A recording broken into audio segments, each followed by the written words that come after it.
Hello, my name is Stephanie Hung, and I will be discussing about the flipped classroom in my presentation today.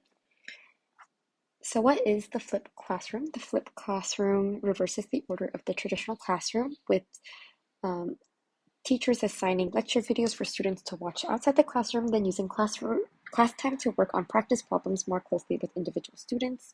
In Bishop and Villiger's article, they say that this employs asynchronous video lectures and practice problems as homework and active group-based problem-solving activities in the classroom. The flipped classroom has stemmed from the technological movement in the 1400s, which was the printing press, the 1800s, the electronic telegraph and wireless radio, the 1900s, um, introducing television, computers, internet, and the World Wide Web.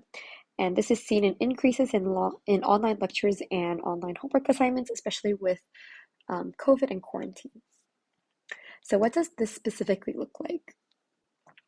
So for students, they can gain skills in cooperative learning.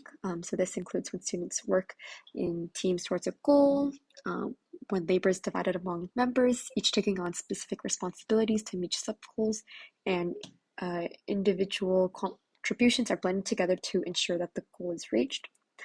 This could be seen, like one example would be in a literature lesson and having to dissect a passage. The main goal could be to summarize the passage, but the sub goals could be to understand the context of the passage, to find the themes, to also find the literary devices, and those are goals that could be distributed to each student.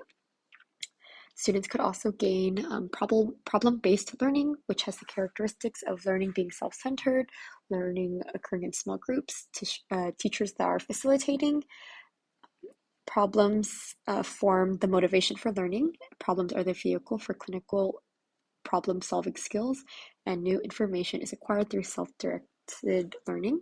And this also introduces active learning, where it is encouraging students centered in class activities. So based off these characteristics, this teaching pedagogical method shows that it's very student focused, and teachers can adequately assess what students need to focus on more or less. And so my response to a flipped classroom, as is in this technological day and age, I believe that a flipped classroom is more beneficial for older students, specifically those in high school and up. For I believe that younger students are better suited for the traditional classroom of having a teacher physically teach curriculum rather than teaching it online. During the critical age period, it's important for young students to gain that physical connection they have with their students.